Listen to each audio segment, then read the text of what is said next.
धरती माता मैंने बता दिया, और एक जननी माँ उसको भी बता दिया। तीसरा नाम हाँ बताइए। ध्रुव माँ नहीं, लौकिक लौकिक है। हाँ भारत माता हो गई ना, जन्मभूमि भारत माता हो गई। तीसरे का नाम और बता दीजिए। हाँ पालने वाली नहीं, पालने वाली लौकिक है। पूरा क्वेश्चन लौकिक ही अच्छे से। हाँ बताइए तीसरी माँ। और रोज आपका उसके साथ संबंध होता ही होता है, देने वाली माता। दूसरी कौन हो गई? जन्मभूमि। ध्यान से सुनिए, तीसरी होती है गौ माता, जो हमें जीवन भर माँ तो भाई एक दो साल के बाद आपको कहते ही भाई बस हो गया। हाँ वो जो गाय है अथवा भैंस है, वो अपने को कब तक दूध पिलाती है, तो उसका उपकार है कि नहीं? उसका भी उपकार है। तो इस तरह से तीन माँ, समझ में आया कि नहीं? कैसा लगा?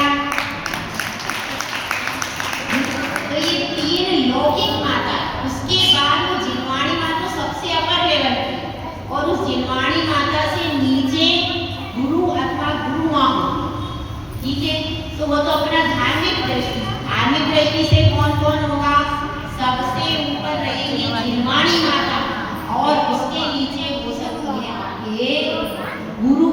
वो माता के उसमें नहीं आएंगे, वो तो पंच परमेष्ठी में आ जाएंगे गुरु। इसलिए क्या हो सकता है? लौकिक अर्थों में हो सकती है जिनवाणी माता और गुरु माता, ये हो सकता है। लेकिन अपन जब वहां पर लौकिक दृष्टि से देखेंगे तो पहली होगी हमारी माँ, उसके बाद जन्मभूमि, और तीसरी होगी गौ। अभी ये तीनों माताओं को संरक्षण की जरूरत पड़ती है, क्योंकि हम जन्मभूमि को भी छोड़ने के लिए बिल्कुल तैयार बैठे कि हम क्वालिफाइड है। अमेरिका में अस्पताल फ्री, अस्पताल की सुविधाएं फ्री हैं, एजुकेशन फ्री, जॉब भी एकदम तुरंत मिलता है अगर आपने क्वालिफिकेशन है। आपको कोई आरक्षण की परेशानी। आरक्षण कहाँ है? केवल अपने भारत में, इसके अलावा कहीं आरक्षण है क्या? नहीं, कहीं किसी देश में सिर्फ वहां पे क्वालिटी देखी जाती है, यहाँ पर देखी जाती है जाति हमारी। तो अब अपनी बात चल रही है संस्कारों की। तो एक लौकिक जगत में सबसे पहले शिशु को संस्कार देती है उसकी अपनी माँ, उसके बाद संस्कार देती है उसकी जन्मभूमि।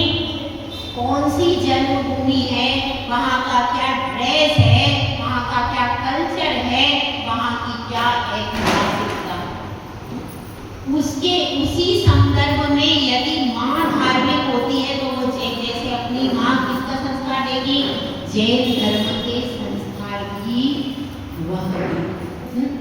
और वह गौ माता, पहले क्या सिस्टम था? हर घर में कुआं और हर घर में गौ माताएं होती थी कि नहीं?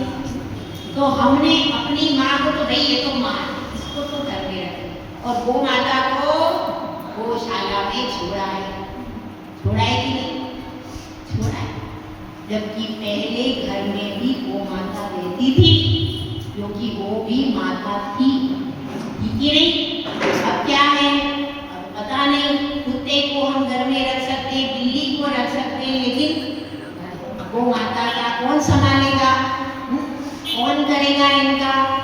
हमसे तो उनके खड़े होने में भी जोर आता है, गाड़ी उठाते और इधर उधर घूमने में, होटल में जाने में जोर नहीं आता।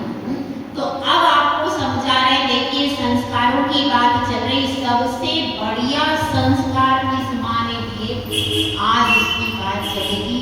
वह माँ है मदालसा। उस माँ ने अपने 6 या 7 बेटों को लोरी में ही सुना दिया, सिद्धोसी बुद्धोसी निरंजनोसी संसार माया हरिवर्जितोसी। लोरी में सुना दिया और ऐसे संस्कार दिए। 8 वर्ष का बालक हुआ और वह मुनि बनने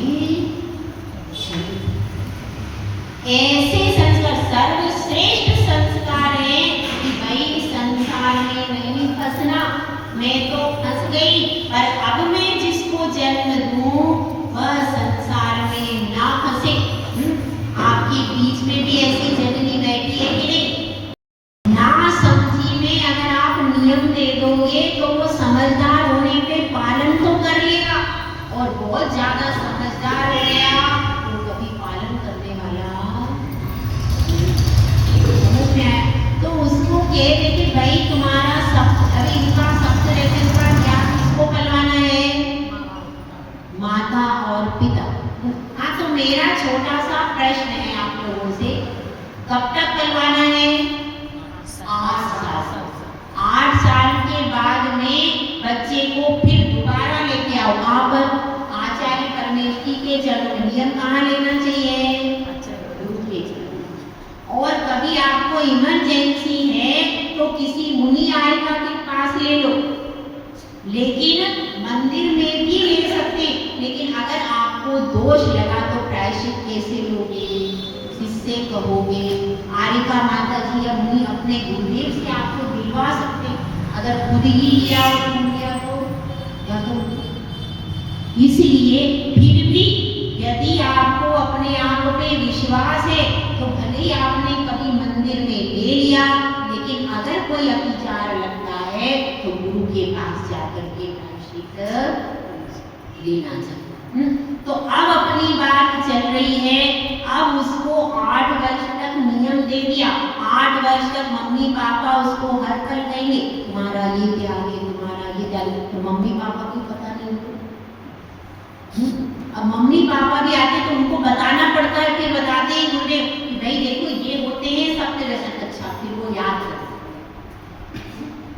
तो ऐसा होता है। हाँ, अब बताइए, आप लोग बताइए 7 व्यसन कौन से होते हैं?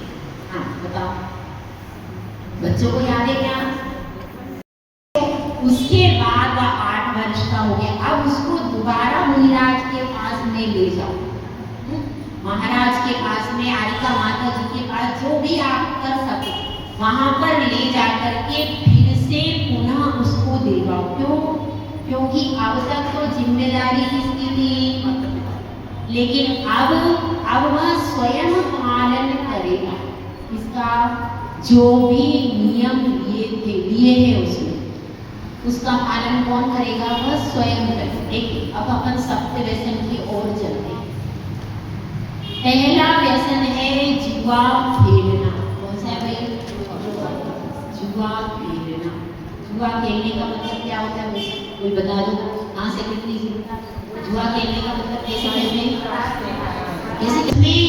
आप पैसे लगा करके खेलते हो और पैसे बढ़ते जाते हो, अब अगर आपने यहाँ से यहाँ क्रॉस कर लिया तो इसके 50 रुपए, यहाँ से यहाँ क्रॉस कर लिया तो इसके 100 रुपए, इसके बाद 500 रुपए। क्रिकेट में भी लगाते हैं कि भाई ये खिलाड़ी अगर जीत गए, ये भारत और पाकिस्तान का ज्यादा लगता है, और भी कंट्री का लगता होगा पता नहीं, तो उसमें लगाते हैं यदि यह जीत गया तो इतना, और वो कहता है अगर ये जीत गया तो इतना। ऐसे करके भी जुआ के घोड़ों पे भी लगते हैं, रेस में भी लगाते हैं ना कि अगर ये घोड़ा जीत गया तो इतना, और खिलाड़ियों पे भी लगते। खिलाड़ी भी यदि रेस पे दौड़ रहे हैं, कुछ कर रहे हैं कि अगर ये खिलाड़ी जीतेगा तो इतना, ये खिलाड़ी जीतेगा, ऐसे भी लगाते हैं। तो ये जो सब कुछ लगाते हैं, इसको लॉटरी जो बीच में चली, लॉटरी भी जुआ ही है। उससे क्या होता है? उससे हमारा